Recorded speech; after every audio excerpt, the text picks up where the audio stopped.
हमारे चैनल को सब्सक्राइब करें और वीडियो सबसे पहले अपने मोबाइल पर पाने के लिए बेल आइकन को दबाएं।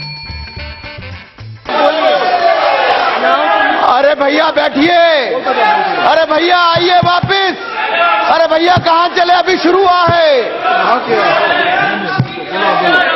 अध्यक्ष जी, मैं हर बार बोलता हूँ, वो हर बार उठ के चले जाते हैं, लेकिन आपके माध्यम से मैं देश को तो बताऊंगा। और पहली बीएसी की मीटिंग में हमने सत्ता पक्ष से रहते हुए तय किया कि जो भी महत्वपूर्ण मुद्दे विपक्ष चर्चा करना चाहता है हम उसके लिए तैयार हैं। पहले दिन ये तय हो गया कि सबसे पहले राफेल के विषय पर चर्चा की जाएगी। कांग्रेस पार्टी को 20 दिन से ज्यादा समय तैयारी के लिए लग गया, चर्चा करवाने के लिए, अपने नेता को खड़ा करने के लिए, और जब खड़ा भी किया तो एक कंफ्यूज और करप्ट नेता को खड़ा कर दिया। चर्चा करने के लिए भी कोई ईमानदार नहीं मिला, एक ऐसे कंफ्यूज व्यक्ति को जो करप्ट भी है और बेल पर बाहर भी हैं,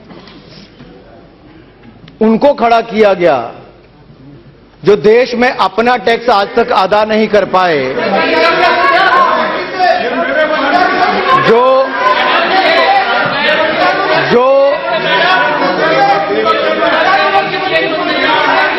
कंफ्यूजन इतनी है कि थोड़ा लेट समझ उठते हैं। अध्यक्ष जी, कंफ्यूजन इतनी थी। अध्यक्ष जी, अध्यक्ष जी, कंफ्यूजन इतनी है कि वो इस हद तक गिर गए कि जिनका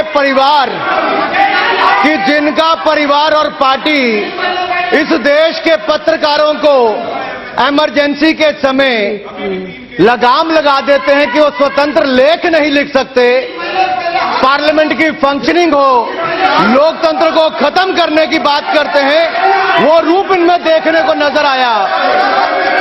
जब वो समिता प्रकाश जी, अध्यक्ष जी, एएनआई की एक वरिष्ठ एडिटर समिता प्रकाश जी, एक महिला पत्रकार, उनके बारे में इस तरह की बात कही गई, जिन्होंने 1.5 घंटे तक, महाराज आपका दर्द मैं समझ सकता हूं, आपका दर्द मैं समझ सकता हूं, साथ में बैठकर भी आपको वो नहीं मिला जो मिलना चाहिए था। अब यहां चिल्लाने से कुछ नहीं होगा, यहां चिल्लाने से कुछ नहीं होगा। और मैं समझ सकता हूं दर्द कितना हुआ होगा, दर्द बहुत हुआ। और यही नहीं, अध्यक्ष जी, वो एएनआई की एक सीनियर एडिटर है, महिला पत्रकार है, उन्होंने प्रधानमंत्री जी से 1.5 घंटे के भाषण में देश और दुनिया से जुड़े बहुत सारे सवाल पूछे, लेकिन उस कंफ्यूज नेता को इतना दर्द हुआ कि उन्होंने शायद एक महिला का इंटरव्यू पहले नहीं देखा, जिससे इंटरव्यू में पूछा गया, आपकी अपनी सास के साथ संबंध कैसे थे, खाने में क्या खाती थी, किस तरह से दिनचर्या होती थी, जिनसे सवाल पूछे जाते थे। अरे भैया समोसा कैसा लगा, समोसा अच्छा था। शायद वो ऐसे इंटरव्यूज को भूल गए। क्या वो चाहते थे कि स्मिता प्रकाश जी भी, वो महिला पत्रकार, उन बाकी पत्रकारों की तरह उनकी इच्छा होगी, जो उन्होंने सवाल पूछे होंगे पहले के लोगों ने, कि आपको कौन सी साड़ी पहननी पसंद है, या आपके अपनी सास के साथ क्या संबंध थे। लेकिन अध्यक्ष जी, क्या ये चाहते हैं कि वो मोदी जी से ये पूछते कि मोदी जी, आपके अपनी माता जी से संबंध कैसे हैं, आज सुबह नाश्ते में क्या खाया, क्या ऐसे सवाल पूछने चाहिए थे। उन्होंने सारे सवाल पूछे जो देश हित में थे और जो देश से संबंध रखते थे। और मैं बधाई देता हूं प्रधानमंत्री जी को उस 1.5 घंटे में प्रधानमंत्री जी ने सब विषयों का उत्तर दिया और भारत सही दिशा में चल रहे इस बात को भी कहा। अध्यक्ष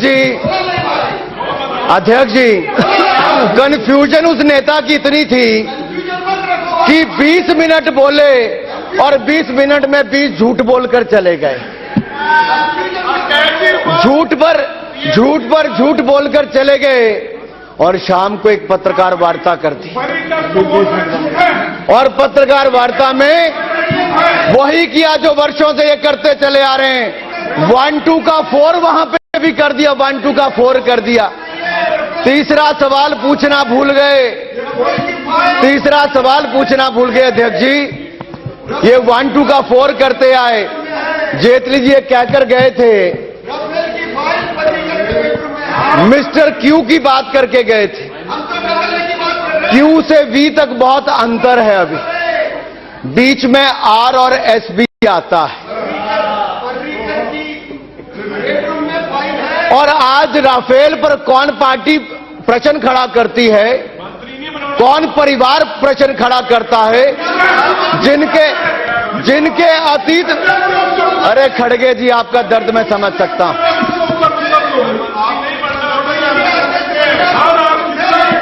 अध्यक्ष जी आई एम नॉट यील्डिंग। अध्यक्ष जी ऐसा है कि जो पार्टी जिसका इतिहास आजादी के बाद वो उत्तर जो दिन पहला जो खरीद हुई, पहली खरीद जो हुई अध्यक्ष जी, उस समय के प्रधानमंत्री ने जो निर्णय लिया, आप पूरा बोल, वो ऐसी जीपें खरीदने का लिया। आप लीडर हो, वो भी इंग्लैंड से जो जीपें मंगाई गई। अध्यक्ष जी उसमें जीपें कितनी मंगवाई? 3000 जीपों का ऑर्डर इंग्लैंड को दिया गया। और वो पहला घोटाला था जो इनकी पार्टी के समय, इनकी सरकार के समय, आजादी के बाद इनके लिए देश की रक्षा सुरक्षा जरूरी नहीं थी, रक्षा सौदों से पॉलिटिकल फंडिंग कैसे हो इस पार्टी ने करने की तैयारी की थी। देयर वाज नो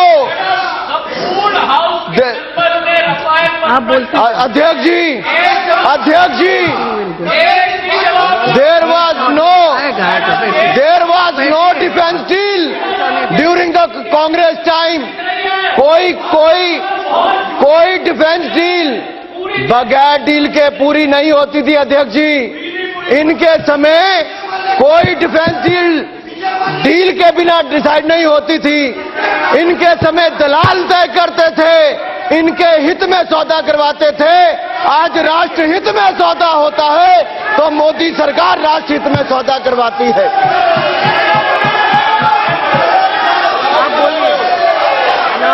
अरे भैया बैठिए, अरे भैया आइए वापिस, अरे भैया कहां चले, अभी शुरू हुआ है। अध्यक्ष जी मैं हर बार बोलता हूं, वो हर बार उठ के चले जाते हैं, लेकिन आपके माध्यम से मैं देश को तो बताऊंगा। अध्यक्ष जी ये केवल जीप स्कैम तक रुका होता तब भी मैं समझ जाता कि ये कोई भी रक्षा सौदा, कोई भी डिफेंस डील बगैर डील के इनके लिए पूरी नहीं होती थी। डील में भी इनके हित का क्या आता था ये देखते थे, पॉलिटिकल फंडिंग। हमारे चैनल को सब्सक्राइब करें और वीडियो सबसे पहले अपने मोबाइल पर पाने के लिए बेल आइकन को दबाएं।